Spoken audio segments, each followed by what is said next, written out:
deegaanka lagu magacaabo Waqdariya waxa uu u dhaxeeyaa degmooyinka Mayr iyo Laasqoray ee gobolka Sanaag waana deegaan u jira ilaa iyo 245 kiiloomitir magaalada Ceergaab ee xarunta gobolka Sanaag. Toddobaadkii hore dhibaato ugu dhaxmartay dhalinyaro iyo dad la sheegay inay ka ganacsanayaan ama urursanayeen dahab lagu arkay halkaasi, laakiin waxaa la sheegay markaa hore in dhibaatadu ay qabowday. Mar kale ayaa shalay dhibaatadu la sheegay inay mar kale soo cusboonaatay.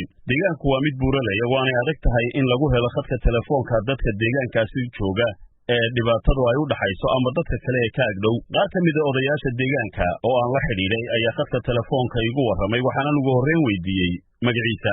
Magacayga Xasan Cabdi Carraala la yiraahdaa. Horta sidee wax u dhaceen? Sida wax u dhaceen nasiib daro 3 sannadood ka hor iyo nasiib wanaag isku jira baana helay. 3 sannadood ka hor baa meel isiido la yiraahdo daab lagu arkay.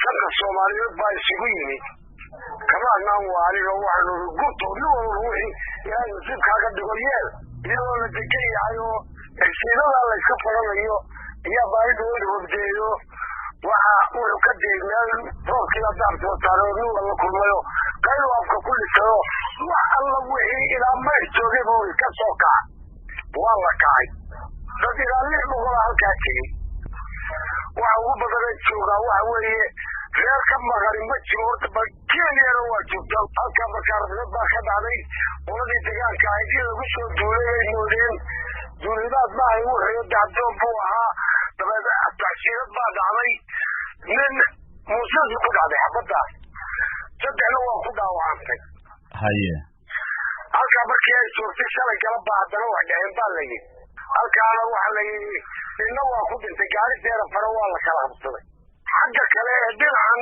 bariga Soomaali maxdad oo dhan baa iyada ka soo gurmato meesha 600 baa la isugu keenay. Waa gasay duulimaadna maaha waa wax duruufta caynkaasi keen. Maxay taladiin iyo arrinkiinu idinka yahay hadda? maanta bajamaanu ka nagaanay laakiin waxaan sugaynaa oo aan barir u dirayaa waa yeelka garxajti hargeysa ku caniban halla u soo dhaqaaqaale oo meesha kaalaya ilaa dhigiina baa jooga meesha xaaladda ogaalkaa siday tahay hadda?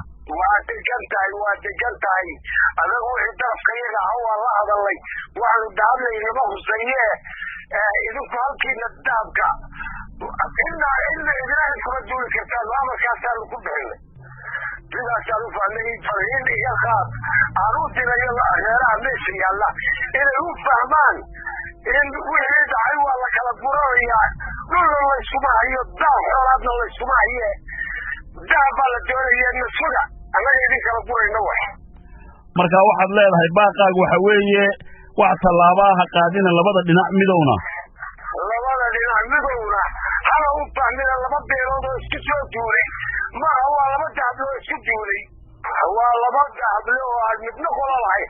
Maamulka gobolka Sanaag ayaa iyaguna arrintan aan ilaa imika ka hadal. Gabagabadiina odayaasha Sanaag ayaa ku tilmaamay dahabkan cusub ee deegaanadaasi lagu arkay nasiib darro iyo nasiib wanaag ishuwan marka la eego khayraadka la arkay iyo dhaqaalaha uu soo kordhin karo oo ay ku tilmaameen wax lagu farxo iyo dhinaca kale dhibaatada ishorimaadka iyo nafaha ku baxay oo ay ku tilmaameen inay tahay wax laga murugoodo. Khadar Maxamed Cakulle, VOA.